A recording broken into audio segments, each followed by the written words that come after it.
요즘 이렇게 이제 쭉 보면 이제 새로운 분들이 굉장히 많이 들어오세요. 많이 들어오는데 제가 이제 염려되는 거는 뭐냐면 이제 여러분들이 감당이 안 되는 분들이 오셔서 과연 이분들을 어떻게 여러분들이 안내할까 이제 이게 좀 염려가 됩니다.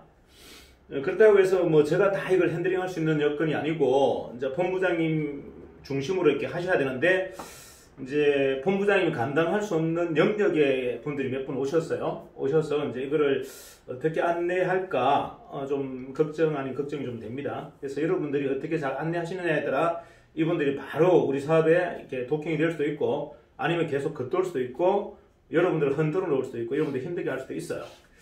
왜냐하면 이제 이 분야의 전문가들이기 때문에 그들이 갖고 있는 말의 임팩트가 있습니다. 그분 한 분들의 말이 여러분들을 혼란케 할 수도 있어요. 자, 했을 때 여러분들이 잘 판단하셔야 될 게 뭐냐면 물론 이 분야의 전문가들 맞아요. 뭐 군부대 실질적으로 지금 물품을 뭐 몇백억씩 지금 넣고 있는 사람이고 그 다음에 푸드 관련된 일을 지금 프랜차이즈로 한 200개, 300개를 가지고 있는 사람들 이런 분들이 막 들어옵니다. 들어오는데 이분들이 하고 있는 이야기들, 생각들이 다 옳은 건 아니에요. 물론 갖고 있는 어떤 결정적인 영향력을 갖고 있는 건 사실이겠지만 그게 이제 미래 시대, 미래 푸드 시장, 미래 프랜차이즈 시장에 가장 적합한 논리나 생각이다라고 판단하기에는 조금 이릅니다. 그래서 여러분들이 그걸 잘 견주하셔야 돼요. 뭐 그분이 대단하고 우리가 대단하고 뭐 이런 걸 가지고 논쟁할 필요도 없어요. 과연 우리가 미래 시대에 맞는 혁신적인 사고를 계속 유지하고 있느냐, 도전하고 있느냐가 중요한 거예요. 그분들이 아무리 전문가라 하더라도 미래 시장을 읽지 못한다면 그거는 아무 짝에도 의미가 없는 거죠. 자, 그래서 이제 그분들을 이렇게 여러분들이 이렇게 핸들링 할 때 항상 유념하셔야 될 게 뭐냐면 과거의 본인의 경험에 집착되어 있느냐, 미래 시장에 대한 어떤 열의와 도전과 또는 창의적인 어떤 발상들이 충분히 보완되어 있느냐를 한번 잘 검토해 주셔야 돼요. 무조건 열심히 했고 무조건 좋은 시장을 갖고 있다고 해서 대단한 게 아닙니다. 그의 사고가 굉장히 창의적이어야 되고 그리고 굉장히 도전적이어야 됩니다. 그리고 기존의 우리 멤버들을 존중해 줄 수 있는 기본적인 뭐 겸손은 아니더라도 존중감은 있어야 된다. 이게 원칙이에요. 존중을 하지 않고 자기 생각이 맞다라고 하는 사람을 굳이 우리가 협력을 할 이유는 없죠. 그죠? 자, 우리가 협력을 한다면 자기 생각이 옳고 그렇고 한 것은 좋아요. 좋지만 그 주장을 우리 내부에 들어와서 하는 것을 그거는 굳이 용납하지 않는다. 자, 무슨 말이냐? 어느 조직에 가더라도 그 문화를 존중하는 게 가장 기본입니다. 자, 문화를 존중할 의사가 없다면 그는 조직원이 될 수가 없어요. 또는 개인 사업을 하셔야 돼요. 자, 문화라는 것은 뭐냐면 지금 우리가 만들어 놓은 여러 가지 형태들입니다. 물론 뭐 제가 나름대로 이제 전략과 계획을 세우기도 했겠지만 그 안에는 여러분들의 결과물도 있고 여러분들이 만들어 놓은 여러 가지 스토리가 있어요. 자, 이런 것들을 존중해 줄 의사가 없다면 그거는 함께 할 수 있는 사람이 아니에요. 아무리 전문가라 하더라도 이걸 여러분들이 꼭 염두에 두셔야 됩니다. 계속 충돌이 생기고 변화가 자, 이 똑같은 이야기잖아요. 여러분들이 어떤 일을 하러 갔다라고 가정해 볼게요. 저도 마찬가지입니다. 저도 예전에 기업의 CEO로 제가 입사하기 전에 가기 전에 일반적인 본부장 자리고를 갔어요. 가서 대표사까지 갈 때까지 저는 단 한 번도 그 내부에 대해서 문화에 대해서 제가 지적한 적이 없어요.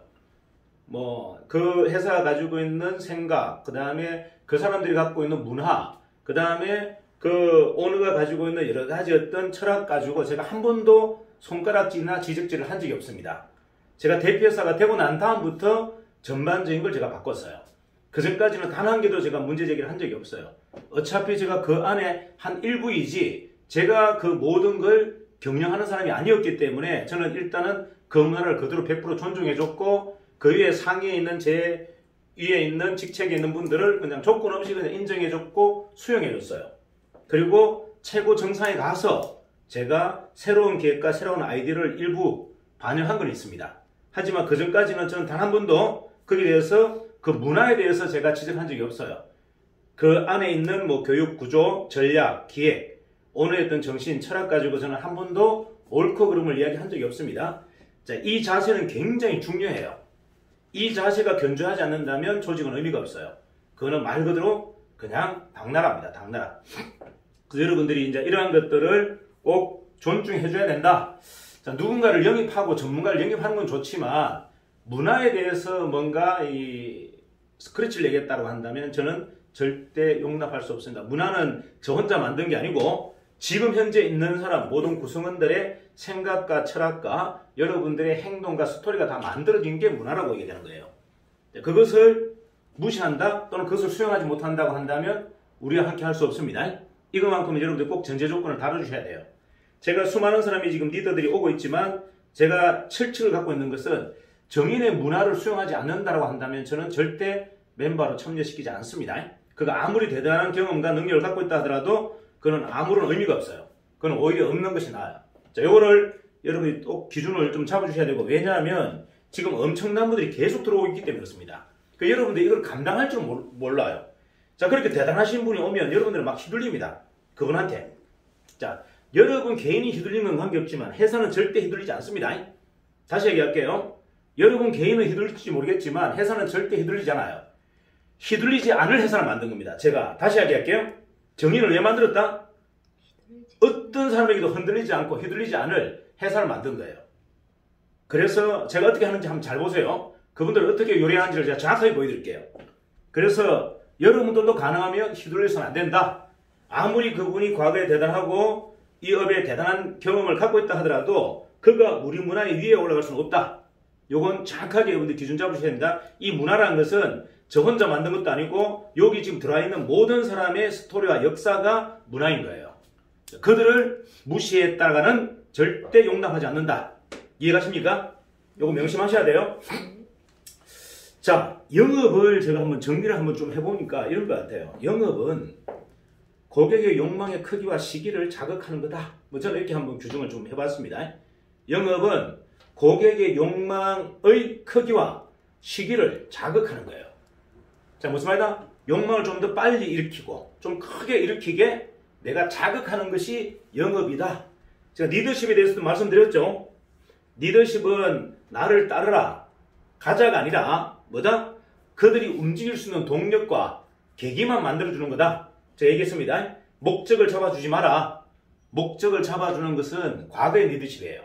지금의 리더십은 그들이 창조적 의지를 갖고 있는데 굳이 내가 목표까지 잡아줄 이유는 없다.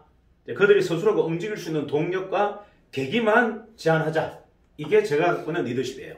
그래서 결정을 지어주지 마라.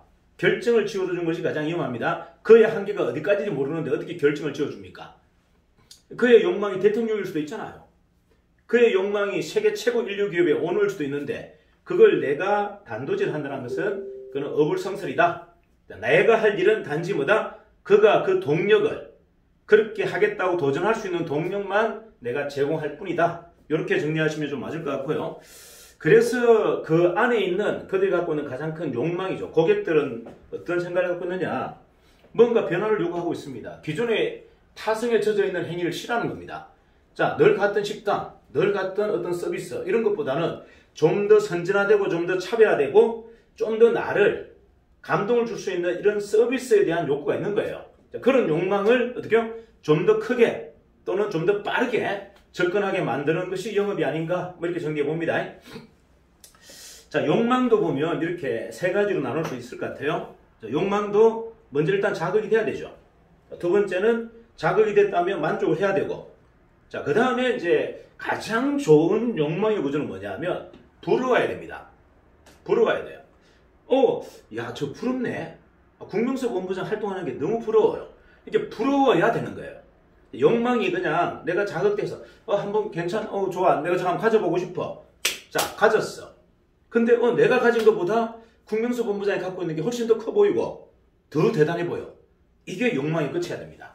그럼 우리가 지금 고객을 자극하겠다. 욕망, 우리 멤버들을 자극하겠다라는 것은 뭐다? 그냥 단순한 자극과 만족이 아니라 부러움을 사게 만드는 것. 이게 우리의 이제 마지막 목적이 된다는 거죠. 자, 이런 거죠. 고객이 뭐 그냥 치킨 한번 먹으러 왔습니다. 그냥 먹었어요. 괜찮아. 되게 건강하고 맛있어. 자, 그런데 그 다음에 보니까 점주가 너무 재밌게 일을 해. 그리고 가만히 보니까 젊은 점주인데 돈도 좀 많이 버는 것 같아. 자, 뭐죠? 부럽기 시작해요. 대기업 때리쳐오고 나도 저런 가게 하나 내야 되겠다. 자, 이게 우리의 마지막인 거예요. 자, 이해갑니까? 자, 무슨 말이죠? 아니 그냥 단순히 그냥 먹으러 왔는데 먹어보고 그냥 굉장히 좋아졌어. 그런데 먹는 거는 먹는 건데 저기 있는 점주가 행동이 좀 달라. 저 고된 일을 하면서도 얼굴이 어떻게요? 너무 밝아. 너무 신나 있는 거예요. 그리고 그렇게 뭐 좋은 학교 나온 것 같지도 않아. 근데 자기보다 돈을 훨씬 더 많이 벌고 행복해 보여. 아, 내가 다니고 있는 대기업 삼성대가 때려치워버리고 나도 저런 가게 안 낼까? 이게 우리의 목적입니다. 자, 우리가 하려고 하는 목적은 뭐다고요? 그들에게 부러움을 사겠다는 겁니다. 그래서 이 부러움의 차비, 자기의 새로운 뭐다? 목적이 되기를 우리는 만들어야 된다. 이게 핵심이에요. 자, 프랜차이즈 핵심은 뭐다? 고객을 어떻게 하면 사업가로 만들 것인가가 목적이어야 됩니다. 저는 그렇게 생각합니다. 뭐 여러분들 어떻게 생각하실지 모르겠지만, 그래서 저는 고객을 무조건 뭐다? 사업가로 만들어라. 고객을 멘티로 만들어라. 제가 계속 강조하는 게 그거예요. 내가 멘토가 되고 그가 멘티가 되도록 자극을 줘라. 그게 우리 사업의 완성입니다. 자, 욕망을 채우는 것이 변화의 시작이잖아요. 그죠? 욕망을 채우는 것이 변화의 시작인데 거기에는 분명히 불편함도 감수해야 됩니다. 불편함이 없는 욕망은 절대 있을 수 없죠. 자, 변화가 시작됐다면 가장 중요한 건 뭐다? 불편해야 돼요. 자, 예를 들어서 고객이 맛있는 음식을 먹고 싶어. 자, 그런데 맛있는 음식을 먹기 위해서 내가 도전을 합니다. 그런데 알고 보니까 식당이 어디 있다? 나 서울 사는데 저기 강릉에 있어. 이거 불편하잖아요. 너무 멀어. 야, 그리고 이걸 또 주말 가서는 예약이 안 돼. 워낙에 많은 사람이 미어터져서 평일날 월차를 내거나 휴가를 내서 가야 돼. 자, 이런 것들이 불편한 겁니다. 그런 걸 감수하면서까지 나는 하겠다. 이해가시죠? 그게 우리가 추구하는 비즈니스예요. 자, 욕망을 채우는 것이 변화의 시작이고요. 그것은 분명히 고객들로 하여금 또는 우리 영업자들로 하여금 불편함을 감수하게 합니다. 자, 거리와 시간에 대한 굉장한 큰 부담감을 주게 되죠. 자, 이게 저는 우리 사업의 목적이어야 된다. 이렇게 보는 거죠. 요즘 이렇게 여러분들 주위에 보면 경제위기 이야기 많이 하죠. 경제위기. 지금 우리가 굉장히 심각한 경제위기, 40년 만에 처음 맞닥뜨리는 경제위기라고 얘기합니다. 뭐 저는 이거는 뭐 예전에 제가 기업 컨설팅 하거나 재무 설계할 때 수도 없이 이야기했어요. 2023년도 우리나라가 폭망한다. 제가 얘기했어요. 10년 전에도 했어요. 10년 전에도. 우리나라가 2023년도나 24년도가 되면 우리나라는 폭망한다. 부동산은 반토막이 아니고 3분의 1 토막 난다.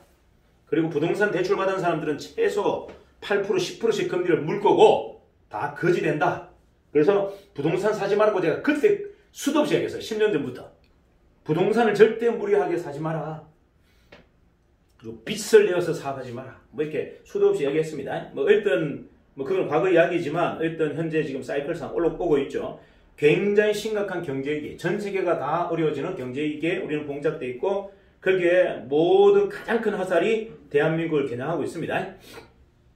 지금 제가 시골에 살잖아요. 시골에 저희 윗집에 계신 분이 3층이, 저희가 1층이고 그 집이 3층이에요. 우리가 이제 이렇게 토목공사가 계단식으로 되어 있기 때문에 그냥 전원주택인데도 제가 1층, 2층, 3층을 정했어요. 우리 집이 1층이고 우리 집 위에 집이 3층인데 이분이 뭐 하는 분이냐면 경찰하고 이런 공무원들 있죠. 제복을 공급해주는 사람이에요. 그러니까 그쪽 영업에서는 신이에요. 이분이. 그러니까 우리나라 모든 경찰들 제복을 이분이 다 해줍니다. 그리고 입찰 붙으면 100점 100성 한 번도 줘본 적이 없는. 그러니까 우리나라 경찰 소방서 그 다음에 모범 운전사 있죠, 그죠? 모범 운전사 이 제복을 전부 다 공급해주는. 그러니까 이제 군납이죠. 아니, 이거 뭐라고 해야 됩니까? 이거를 조달 통해서 이제 이렇게 입찰하는 거예요. 조달의 기준을 이 사람이 만들어버립니다. 조달의 내용을 바꿔버립니다. 자기 해석 유리하도록. 뭐 그 정도로 이 분야의 전문가예요. 전문가인데 그 아들내미가 PC방을 하는데 PC방이 되게 잘 됐어요. 어제 고백하더라고요. 아, 최 대표. 어제 우리 애가 있잖아요. 2억 손해보고 그 가게 날렸어요. 하더라고요. PC방. 자, PC방을 한 달에 한 1억씩 벌던 이 PC방이 지금 문 닫았다 그러더라고요. 왜 문 닫았습니까? 했더니만 저는 문 닫을 줄 알았죠. 근데 이제 자기가 이제 얘기 이렇게 하더라고요. PC방이 한 2년 전까지만 하더라도, 코로나 전까지만 해도 엄청났대요. 대박이었대요. 자, 그런데 코로나를 겪고 PC방이 안 됐잖아요. 그러고 나서 코로나 끝났는데도 애들이 오지 않는데. 이유가 뭘까요? 애들이 집에서 다 게임을 하는 겁니다. 2년 동안 PC방을 안 오다 보니까 이제 만나서 하는 게임이 재미가 없는 거예요. PC방에서 하는 게임이 이제 어색한 거야. 집에서 그냥 하는 게 더 재밌고, 또 취미가 바뀌어버렸어.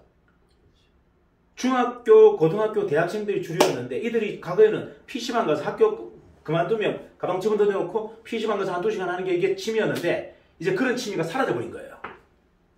자, 세상이 이렇게 순식간에 바뀌어버린다. 자, 이런 것들 우리가 예측할 수가 없잖아요. 그죠? 자, 예측할 수가 없는데 이러한 큰 사이클의 변화가 일어나고 있다. 자, 여러분들 보시면 이제 금리가 지금 오르는 것 때문에 많은 이 일들이 일어납니다.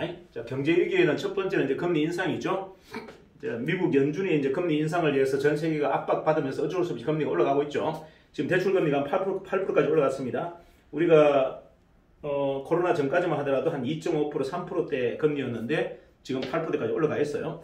자, 금리가 오르는 목적은 물가를 잡기 위해서입니다. 자, 물가를 잡기, 고물가를 잡기 위해서 금리를 오르는데 그걸로 인해서 만들어지는 버블 현상이 뭐다? 부동산의 가치가 하락하고 부동산의 대출 압박 때문에 부동산이 붕괴되죠. 자, 그리고 실질적으로 부동산에 대한 어떤 이 대출 비용이 너무 부담스럽다 보니까 모든 서민들이 소비를 다 위축합니다. 소비가 일어나지 않아요. 그래서 경제 사이클이 마비가 되는 겁니다. 자, 어떤 금리 인상으로 이루어진 이런 경제적인 어떤 버블들이 지금 굉장히 심각하게 일어나고 있고요. 모든 대기업들은 실질적 복사지 한 장까지도 줄이고 있습니다. 자, 그러면 이 상황에서 우리가 어떤 선택을 해야 되는지를 한번 우리 스스로가 한번 생각해 보자고요. 자, 우리도 그러면 모든 투자를 중단하고, 심지어는 뭐죠? 본사가 맨날 본부 전화해가지고, 본부 불 끄세요. 불. 딱 필요한 부분만 켜고, 나머지 끄고, 전자레인지 쓰지 말고, 막 이런 거 해야 될까요? 우리 기름 하나라도 아낍시다.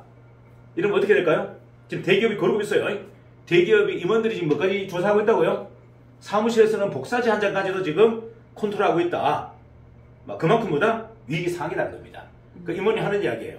40년 동안 근무하면서 한 번도 그런 일이 없었는데 지금 대기업이 전부 뭐다? 짠짠하게, 쫀쫀하게 직원들 쓰는 그 복사지 한 장까지도 지금 검열에 나섰다. 그 정도로 심각한 긴축 재정 운영을 하고 있다. 이런 이야기를 하는 거예요. 자, 그러면 우리는 어떻게 해야 되죠? 자, 정인도 그렇게 할까요? 자, 고민이 많습니다. 자, 긴축이라는 것이, 긴축과 투자는 이렇게 같이 병행되어 있죠. 이익이 났을 때 이걸 가지고 투자를 할 거냐, 배당을 줄 거냐. 기업들은 이제 그런 분배 가지고 고민을 많이 하는데, 자, 정의는 결정을 했잖아요. 어디에 투자한다? 사람에게 투자하겠다. 우리는 어떤 다른 데 투자하는 것보다 가장 중요한 게 사람에게 투자합니다. 왜 사람에게 투자할까? 이렇게 불경기가 사람의 변화에 가장 능동적일 때입니다. 자, 잘 들어보세요. 여러분, 이게 우리가 이제 이 시점이 지금 현재 경제 위기, 이런 다양한 지금 사이클의 위기가 오고 있어요. 오고 있는 게 과연 우리한테는 기회일까 아니면 위기일까 라고 판단할 때 잘 한번 판단해 보세요. 토목공사를 하고 건물을 짓고 건물을 임대하고 기자재를 넣고 책상 사무실을 다시 꾸미고 하는 것들은 사실은 굉장히 위험 요소가 있어요. 자, 근데 사람에게 투자하는 건 한번 잘 볼까요? 사람에게 투자하는 거는 물론 물질적인 것도 있겠죠. 사람에게 투자하는 거에 가장 중요한 투자는 뭐다? 교육입니다. 자, 변화를 이끄는 모티브, 변화의 모티브를 이끄는 교육이 가장 중요한데 과연 그러면 사람에게 투자를 해야 될까? 말아야 될까? 자, 여러분들 위기 때 사람은 가장 긴장합니다. 그리고 어떻게 한다? 변화에 가장 능동적이에요. 사람이 여유 있을 때는 굳이 변화의 모티브가 만들어질 이유가 없죠. 자, 하지만 사람이 위기를 딱 만나면 어떡합니까? 아, 이렇게 살아서는 안 돼. 이제 점프업을 해야 돼. 아니면 이 터널을 빨리 벗어나야 돼. 속도를 더 내야 돼. 라는 스스로 자발적인 능동적 변화에 욕구가 생기게 되어 있습니다. 자, 그러면 정의는 어떤 회사입니까? 어떤 회사보다도 빠르고 어떤 회사보다도 적극적으로 변화하자는 회사잖아요. 자, 그러면 그 수요와 정인의 공급과 맞아떨어집니까? 안 떨어집니까? 맞아떨어지죠. 자 보세요. 불경기 일대 아마 정인에 굉장한 사람들이 다 모입니다. 여러분 다 믿으셔야 돼요. 앞으로 향후 한 달 안에 우리 회사의 가장 최고급 인재들이 다 모입니다. 자, 다시 얘기할게요. 우리 회사에 지금 현재 갖고 있는 영향력, 우리 인원의 영향력의 한 10배 정도 더 뛰어난 인재가 한 달 안에 다 들어옵니다. 요번 한 달 안에 다 들어올 거예요. 2월달 한 달 안에. 이거 믿으셔야 돼요. 그리고 그들이 빠르게 변합니다. 빠르게 변하고 빠르게 결단합니다. 지금 여러분들이 변하고 결단하는데 1년 걸렸고 2년 걸렸다면요. 그들은 단 하루 만에 결단하고 변합니다. 이게 뭐다? 경제 위기가 갖고 오는 우리에게 오는 기회예요. 자, 남들은 이게 위기라고 하지만 우리는 뭐다? 이게 호재인 거죠. 자, 그래서 이거를 여러분들 놓치지 마라. 왜 우리가 지금 빠르게 변화해야 되느냐면 그렇게 빠르게 변화하는 최고의 전문가들이 지금 유입되고 있기 때문에 여러분들이 빠르게 변하지 않고서는 다 놓쳐버린다. 그분들을 수용할 수가 없다라는 거예요. 그래서 우리는 어떤 누구보다도 빠르게 지금 혁신하고 변화해야 됩니다. 제가 지금까지 2년 동안 제가 이런 강의를 여러분들 아마 뭐 오래 하셨던 분들은 제 강의를 여러 번 들어봐서 잘 알 거예요. 제가 이전 2개월 전 거와 2년 7개월 전 거 강의를 한번 쭉 들어보시면 강의의 패턴이 전혀 달라요. 제가 2개월 전부터 2년 7개월 동안은 그냥 누주한 강의를 했습니다. 그냥 뭐 제가 여러분한테 그냥 편안하게 얘기했잖아요. 뭐 어떤 강요도 어떤 권유도 안 했어요. 여러분 스스로가 알아서 판단하시고 결단하십시오. 이런 제가 투의 강의였어요. 근데 최근 제가 한 달, 두 달 전부터 진행되는 강의가 전혀 달라졌죠? 그 이유는 뭐다? 변화의 속도를 우리가 가속하지 않고서는 좋은 인재들을 수용할 수 없기 때문에 그래요. 지금 우리가 만들어 놓은 이 전체적인 조직 문화보다도 훨씬 더 빠르고 더 대단한 분들이 지금 계속 영입되고 있다. 자, 이분들을 수용하고 이분들을 그릇에 담으려면 내가 빠르게 성장해야 됩니다. 내가 빠르게 변화하고 성장하지 않고서는 그분들을 다 놓치게 돼 있어요. 이게 핵심이에요. 그래서 조금 더 제가 급해지고 빠른 것처럼 여러분에게 보여지지만 뭐 마음이야 다를 게 뭐가 있겠습니까? 저는 성향상 그렇게 막 급한 스타일도 아니에요. 급하다고 해서 급하게 움직이는 스타일도 아니고 그리고 여러분들에게 막 이렇게 강요하거나 강압하는 스타일도 아니에요. 저는 누구한테도 이렇게 강요나 강압하지 않습니다. 제가 얘기했지 않습니까? 여러분들 떠날 때 저는 절대 안 잡는다. 이유가 뭐다? 여러분 선택을 존중하기 때문에 그래요. 뭐 저에 대한 오해, 저에 대한 뭔가 오해에 있어도 저는 절대 해명하지 않습니다. 이유가 누군가가 막 비방해서 여러분들 오해했다 하더라도 저는 그거 절대 해명하지 않아요. 이유가 뭔데? 그것도 그의 몫인 거예요. 그 사람들의 말에 휘둘리고 그 사람들의 말에 오해가 되는 것도 그의 몫이기 때문에 굳이 제가 그걸 설득하지 않는 겁니다. 그가 져야 될 십자가인 겁니다. 뭐 그래서 본인이 얻을 수 있는 게 있으면 가져가면 되고 얻을 수 있는 게 없다면 손해를 보는 거고 그것도 그의 몫인 거예요. 근데 애기들 다듯이 제가 뭡니까 이렇게 챙겨주고 이러는 스타일이 아니에요. 저는 그런 거 가장 싫어합니다. 여러분의 자존감이나 여러분 주체성을 인정하기 때문에 영향력을 제가 넣으려고 하지 않는 거예요. 그게 좋은 영향력이든 좋지 않은 영향력이든 저는 누구에게도 영향력을 넣는 행위를 가장 싫어합니다. 그래서 여러분이 떠나든 들어오든 저는 특별하게 흥분도 하지 않고 뭐 불안해하지도 않아요. 대단한 분이 들어왔다 해서 제가 막 흥분하고 고조돼 있고 이런 거 없어요. 들어오든 안 들어오든 한 게 없어요. 떠나가도 전혀 그런 게 없습니다. 그런 게 감정 1도 미동이 없습니다. 그 말은 그냥 그 자신을 그냥 존중해 주는 거예요. 아, 능력 있는 분이 그냥 오셨구나. 오셨으면 본인 역할 하겠죠. 뭐 역할 하다가 그만둘 때가 됐으니까 그만두겠지. 저는 이런 식이지. 굳이 저분을 잡아야 되고 이분을 내가 이용하기 위해서 활용하기 위해서 내가 도움받기 위해서 잡아야 된다는 생각 자체가 없어요. 그런 거에 대한 사고가 단 1도 없습니다. 하지만 제가 지금 빠르게 지금 움직이려고 하는 이유는 뭐다? 여러분들이 여러분 그릇을 좀 치웠으면 좋겠다. 이게 제가 여러분에게 갖고 있는 마음이에요. 여러분이 여러분 그릇을 좀 치웠으면 좋겠다. 좋은 인재가 들어오지 않고서는 여러분의 변화가 일어나지 않기 때문에 좋은 인재를 영입할 수 있는 좋은 환경들을 빠르게 좀 만들었으면 좋겠다. 이렇게 얘기합니다. 부산에 제가 농담처럼 이야기했죠. 가면 꼭 뭐랬습니까? 노인정 같다고. 농담 반 진담반입니다. 뼈가 없는 말도 아니고 뼈가 있는 말도 아니에요. 그냥 뭐 좋다는 편도 있고요. 편하다는 편도 있고 어떻게 보면 답답하다는 편도 있는 겁니다. 그 말은 변화의 모티브를 여러분들이 못 만들어내신다는 얘기예요. 좀 더 가볍고 조금 더 젊은 사람으로 여러분들 욕심을 내주셔야 되는데 최근에 한두 번 정도 젊은 분들이 좀 영입이 됐어요. 됐는데 전체적으로 여러분들 초대하는 인원들을 보게 되면 대부분 나이대가 너무 높은 분들을 계속 초대하고 있습니다. 나이가 많은 분들을 자꾸 초대하는 것이 나쁘다가 아니고요. 어차피 혁신의 중추 세력은 합류가 돼야 됩니다. 자, 혁신의 중추 세력이라는 것은 몸도 좀 건강하고 몸도 좀 날쌔고 생각도 좀 건강하고 생각도 좀 날쌘 분들이 일정 부분 한 5%에서 10% 정도는 포지션을 짜줘야 된다는 이야기예요. 지금 타 지역은 대부분 그렇게 물갈이가 되고 있는데 부산만 유독 이제 그게 더디고 있어서 제가 안타까운 마음에서 드린 이야기지 뭐 빈정상하라고 제가 드린 말씀 아닙니다. 어쨌든 여러분 전체적인 분위기를 조금 더 혁신하고 약간 젊은 수혈을 좀 해야 될 사항인데 그게 너무 오랜간 지금 계속 반복되고 있는 것 때문에 제가 안타까움 때문에 말씀드린 거예요. 자, 약간 뼈에 있는 말, 뼈에 없는 말이 포함되어 있는 겁니다. 자, 일단 그렇게 좀 정리를 했으면 좋겠고요.